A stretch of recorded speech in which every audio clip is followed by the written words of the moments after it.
This is not a conventional ghost story. It has a paranormal entity involved in it, but it turned out to be a noble one, as I found out. It was back in 1996, November 17th, when I was 21.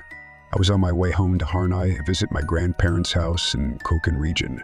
I had left Mumbai late in the afternoon and had a flat tire on way, so was delayed unexpectedly. Harnai is a famous beach village in Konkan. There are two routes to go to Harnai. One via Kedapoli, where you take an H3 up to Baharananaka, and other via Goregaon and Betmandangan Godkelshi Anjarli, where you leave NH3 at Toll, which is actually a village, not Toll, and take inner route after Goregaon. This is a short but pretty deserted and lonely route in the night. As I was getting late, I took this route. It was about 11:30 p.m. when I was on outskirts of Mandangat on way to Kelshi. I was surprised to see a girl waving her hand to my car. There was a small hill on the right side of the road and a house at some distance from where the girl may have popped up. Nevertheless, I stopped my car. The girl was about 15-16 years old. Coming close to passenger side seat, she knocked on the glass. I pulled down the glass and looked at her. She was a strikingly sweet-looking girl, and there was a feeling of calmness on her face. She was wearing a salwar kameez with the dupatta wrapped around her ears to prevent the cold. I asked her what was the matter, to which she replied, "I need to go to Anjarli urgently. Will you drop me?" I was bored on a long drive of about 7 hours in the delay anyway, and since Anjar was on my way, I decided to give her the ride. At least I have found someone to talk to than just listening songs and driving. She sat on the passenger seat, and we moved on. We started talking after some time. Her name, she told, was Ratna, and she had gone to see her uncle at Mandangad. She had missed the last bus that leaves at 10 in the night and had to reach Anjarli urgently as she was in 10th and had an early morning school. I was taken aback completely and asked her how her uncle allowed her to travel alone at this hour of the day, to which she replied that she wanted to leave early. But uncle said he would drop her after dinner, and he caught up with fever suddenly, so she had no option. We kept on chatting on our way on different topics.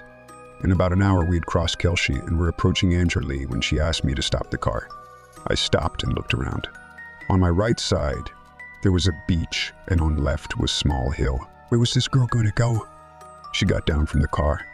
I asked her where she was going to, which she replied that her home was just behind the hill.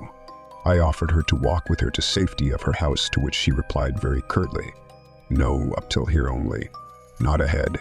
I will meet you sometime again. Go away." I noticed the change in her voice. She was pointing towards Anjarli village.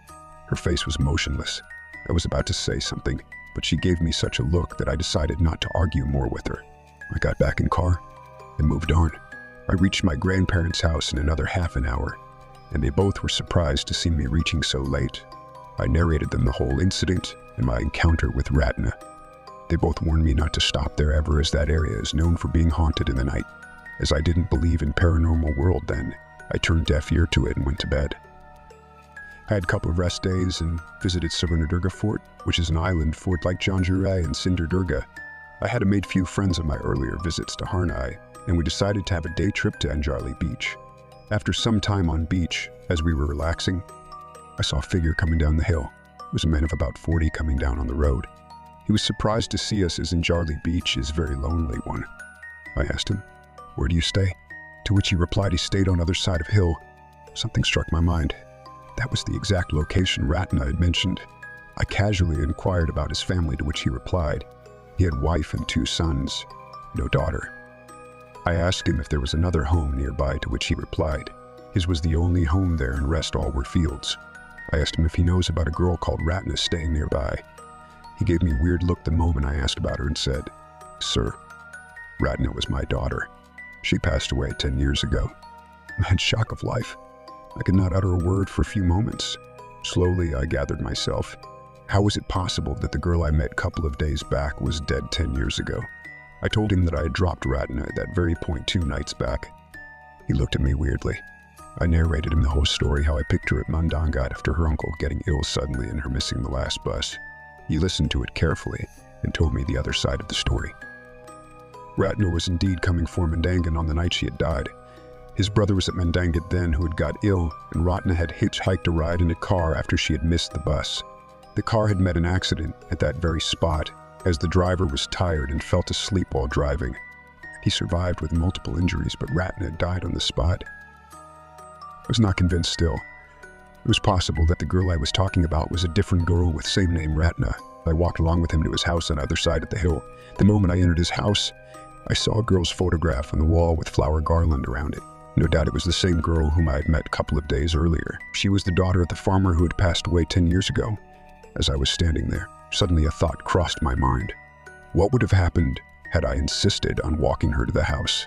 How would have she reacted at that? I had met her on 17th November, and to my astonishment, her brother said that it was the same day that she had met her end 10 years earlier. I had cold sweat down my spine. First, I inquired carefully with the family if anyone had encountered or felt her presence ever around, or if anyone had seen her like I did in the last 10 years, to which everyone replied negative. Once I made few inquiries in Anjarli and Harnai village, as well as in Kelshi during my stay, if anyone had given ride to a girl from Mandangad. I could not find a single person who had met her ever.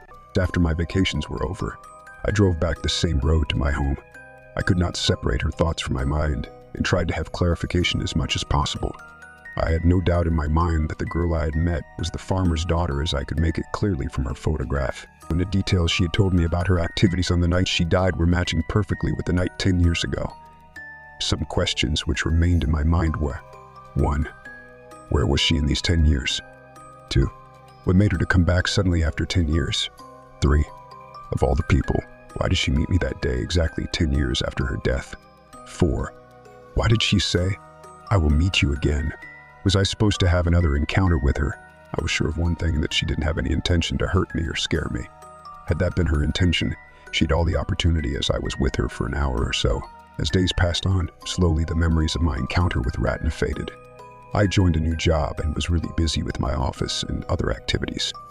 I had not visited Harnai for a couple of years now, though I had met my grandparents when they had visited us in Mumbai. It was very difficult for me to find vacation from office. But this time around, I managed to get a week's leave from office and decided to take a trip to Harnai. The moment I thought of trip to Harnai, Ratna's memories came rushing back. Will I meet her again this time? What if I meet her again? What should I ask her? What will she do if at all I meet her? I was not afraid and was now looking forward to the encounter. I left Mumbai late, keeping in mind to reach Mandangad by about 11 in the night, but this time there was no signs of her. I waited at that spot for 10 minutes, anticipating she would make an appearance, but no avail. Thinking that it was a chance encounter, I moved on. Another year passed, and I happened to visit Harnai again, as my grandfather had organized a get-together of all family members at his home. My parents had left earlier, and I was supposed to join a couple of days later. I was once again on my way to Harnai, leaving Mumbai late in the day. Busy with daily schedule, Ratna's thought had been out of my mind for a while now. I left NH3 at Tolfida, and had reached Mandangad at about 11:30 p.m. And as I reached the same spot where I'd picked her about 3 years back, I saw her again. This time, though, she was not waving down to me, but was expecting me to stop. As she approached my car, I looked at my watch, and the date on it showed 17th November. She calmly opened the door of the car and got in without a word.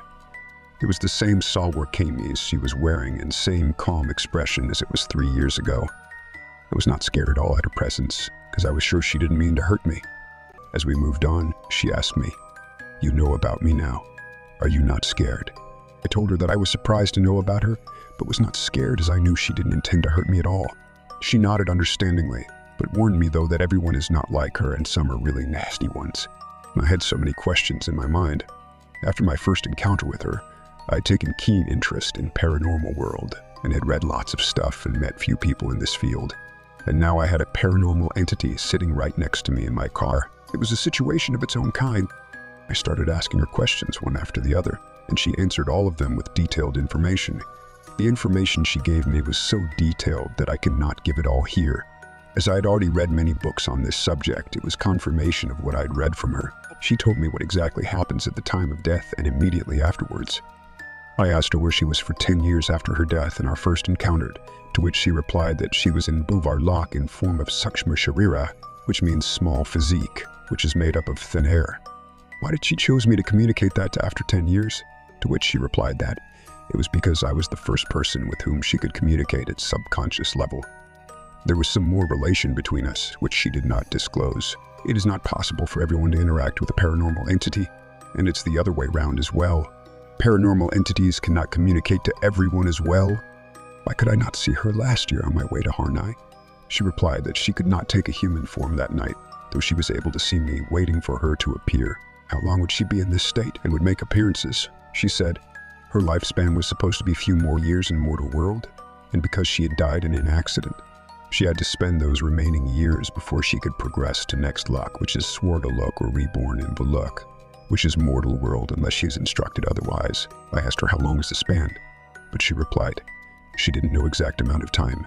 What if I wanted to meet her sometime or somewhere else?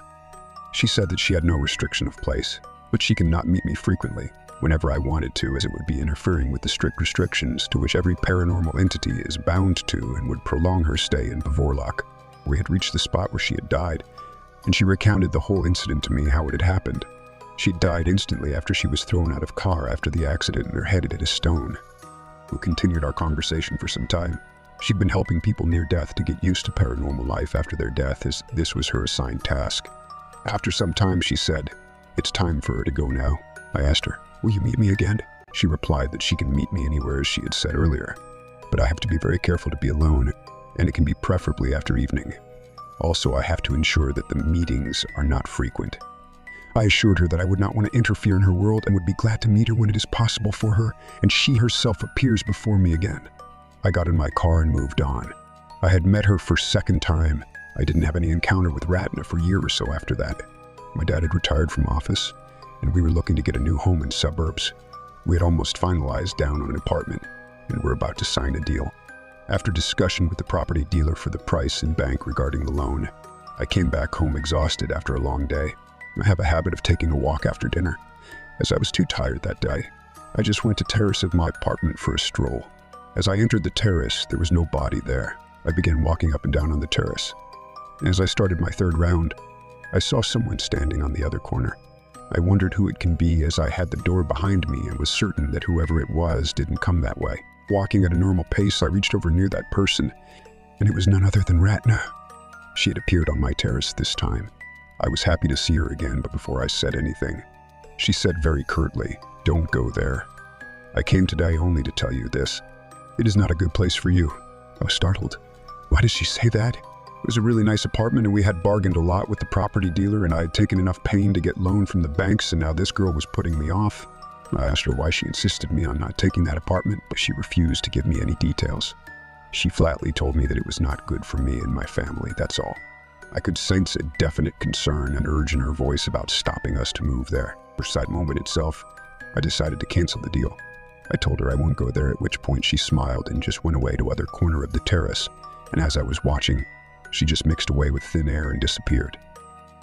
Later on, I came to know that previous owner of the apartment had committed suicide, and prior to that, there was a murder that had occurred in that apartment. Perhaps that was the reason Ratna wanted to keep me away from there.